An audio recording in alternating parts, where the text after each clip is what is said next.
एक बड़ी interesting situation है। इंटरेस्टिंग सिचुएशन ये है कि ऑपोजिशन का ये कहना है कि, और जरदारी साहब गए पीएमएलक्यू के पास, उन्होंने जाके कहा जी बिल्कुल ठीक है, आपको वजारत आला देंगे पंजाब की। और बिलावल ने भी इस चीज़ का बरमला इजहार किया। उसके बाद मौलाना फजल रहमान भी इस चीज़ को इंडोर्स करते नजर आए। और उसके बाद ये भी कहा गया जी, शहबाज शरीफ ने भी कहा कि देंगे, लेकिन नवाज शरीफ साहब से पूछेंगे।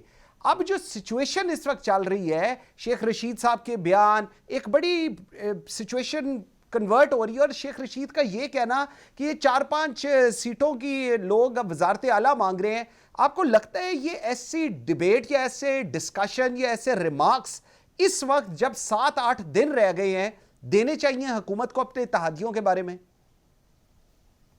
जी, बहुत शुक्रिया मंसूर। ये जो आप बात करें, मुझ तक गेस्ट की आवाज नहीं पहुंच पा रही, लेकिन जो आपने सवाल किया, देखिए उसका जवाब तो इस तरीके से, इसमें दो चीजें। एक तो आपने ये कहा कि जरदारी साहब जब लाहौर में चौधरियों से मुलाकात हुई और उसमें जो डिस्कशन हुई, तो उसमें दो बातें। एक तो ये कि पहले जब उनकी मुलाकात हुई तो उस वक्त उन्होंने जो अपना पूरा प्लान या जो भी फार्मूला है वो उनके सामने रखा, तो उस वक्त लाहौर के चौधरियों की तरफ से उनको यस या नो नहीं किया गया था।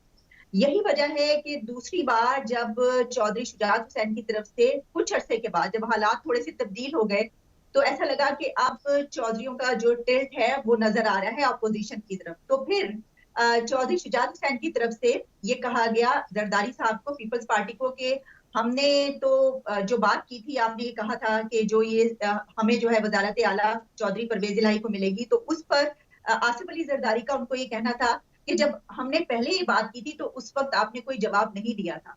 तो अब ये जो मामला है, क्योंकि हमने एक तीसरा ऑप्शन इसके ऊपर देखा, उसके ऊपर बात हो रही है, तो मामला जो है वो नवाज शरीफ के पास भी चला गया ये। तो अब इसके ऊपर बात करेंगे, क्योंकि पहले आपने जवाब नहीं दिया था। अच्छा, देखिए, जहां तक शेख रशीद साहब की बात है, अब शेख रशीद ने क्या कहा है, एक बात उन्होंने कहा कि मैं चट्टान की तरह वजीर इमरान आजम खान के के साथ साथ खड़ा हूं। ठीक।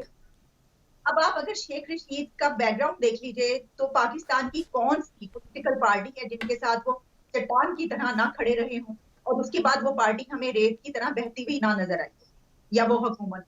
ठीक है ना? तो उनका ये जो चट्टान की तरह खड़े रहना, इस तरह की बातें करना, ये तो बड़ा एक मामूल की बात है। हम सब जानते हैं शेख रशीद साहब की पर्सनालिटी, वो जिस तरह की करते हैं सियासत, वो तो ये एक पॉपुलर नैरेटिव है, उसको लेकर वो चलते हैं कि बस उन्होंने कोई बात करनी होती है, बेशक उससे हकीकत का कोई दूर दूर तक कोई ताल्लुक ना हो। ठीक। दूसरा, ये जो आपने बात की कि इस वक्त में इस तरह की बात करना कि जिससे जो है वो इस तरह के तनाज़ात पैदा हो। देखें, अभी हमें नजर आ रहा है कि शेख रशीद साहब ने क्या कहा कि मफाहमत से चलना चाहिए। साथ ही जो फवाद चौधरी अचानक से, देखिए अभी अगर आप कल तक ही देखिए तो इनकी तरफ से ऐसी ऐसी स्टेटमेंट्स आ रही थी, ऐसे ऐसे बयान आ रहे थे, अभी तक आ रहे हैं, लेकिन साथ में उन्होंने ये भी कहा कि फवाद चौधरी की तरफ से भी कहा कि भाई जब बात इतनी ज्यादा बढ़ जाए और इतने ज्यादा इख्तिलाफात नहीं होने चाहिए कि बाद में हम एक दूसरे से बात करने जोगे भी ना बिल्कुल रहें, ठीक। जमहूरियत करने का नहीं है नाम।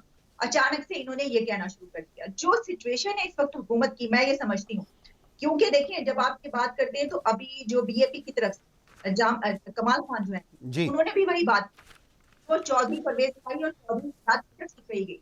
उन्होंने सलाही ने जो बात की, उन्होंने कहा कि शेख रशीद हमारे रिप्रेजेंटेटिव नहीं है, बल्कि उन्होंने बड़ी सख्त तनकीद की भी की कि इन्होंने ये बात क्यों कह रहे हैं हमारे मुताबिक। तो जाम कमाल ने भी वही बात की है, और उन्होंने कहा कि शेख रशीद जो बात कर रहे हैं तो वो ये स्टैंड क्यों ले रहे हैं, वो हमारे रिप्रेजेंटेटिव नहीं है। ट्रू। तो उन्होंने भी ये बात की है। तो नजर ऐसे ही आ रहा है कि जो अपोजिशन है वो इस वक्त हुकूमत से, बिल्कुल जाहिर है कि जो दीगर पार्टियां हैं और जिनको हुकूमत ये समझती है कि ये उनके साथ हैं, या वो मुगालते में हैं कि ये उनके साथ हैं, ठीक। और या फिर ये कि वो जो उनके साथ नहीं है और वो देख रहे हैं, उनको भी खुद रोकना चाह रहे हैं, इस तरह की स्टेटमेंट जारी करें जिसकी वजह से कॉन्फ्लिक्ट ज्यादा जन्म ले रहे हैं।